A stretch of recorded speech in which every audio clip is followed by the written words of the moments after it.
hunger continues, not just for days, but for weeks, months, years. You cannot get rid of it. And the other continual feeling is the constant cold. Terrible cold. Sometimes I felt as if my blood circulation was slowing down. I was personally amazed at the power of endurance, because by all accounts, I should have become seriously ill and died a long time ago.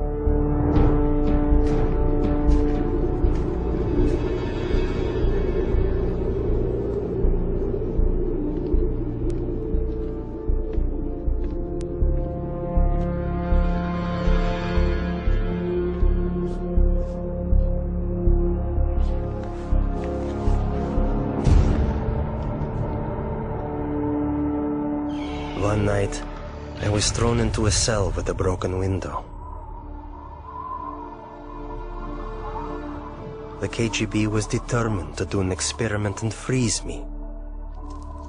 Later they would say he broke the window in his cell and died of cold. I felt despair. I thought to myself, has God really left me? Am I really forgotten and neglected?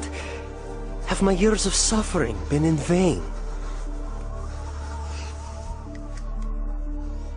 And in my despair, I began to pray. I usually pray silently, but this time I started to appeal to God out loud. God, have you left me? My cries were bursting from my heart literally, in utter despair.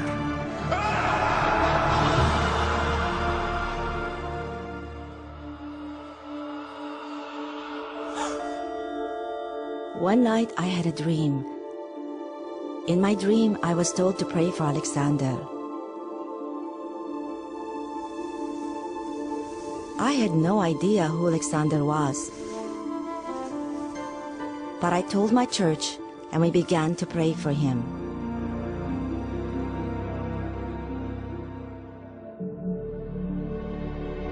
And right then, I suddenly felt a palpable physical warmth.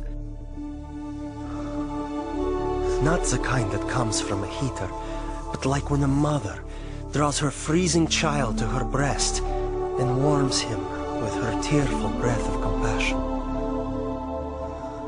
It was a very living, human warmth.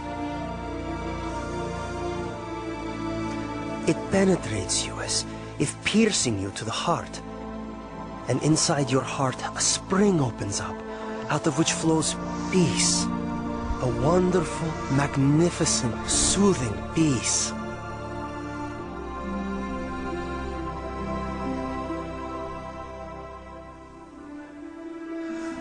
I felt a very loving, brotherly touch. Someone's caring hand touching my shoulder.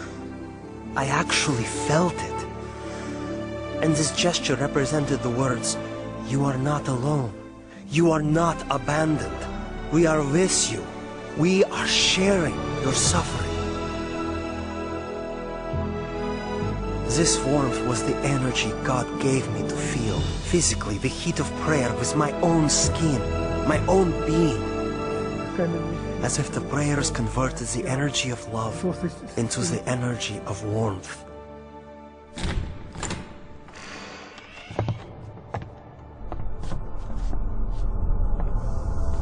In the morning, it was a shock to my executioners. They couldn't understand. I wasn't simply alive, but my temperature was the same as that of a normal person. I heard the doctor explaining to my executioners in the corridor, "This is impossible. We can't explain it."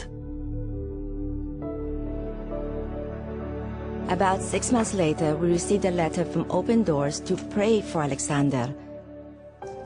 And we finally found out who this Alexander was. We had been praying for 6 months without knowing anything about him. Alexander had started a Christian movement that spread across the Soviet Union. For this crime against the state, he was imprisoned to a labor camp in northern Siberia. the death sentence zone. It so happened that many people began praying for me.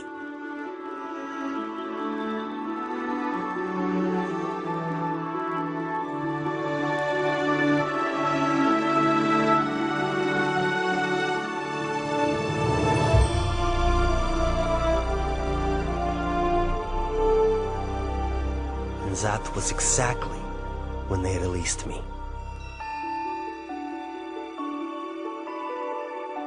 Prayer opened the prison doors, and as the gospel affirms, set the captives free.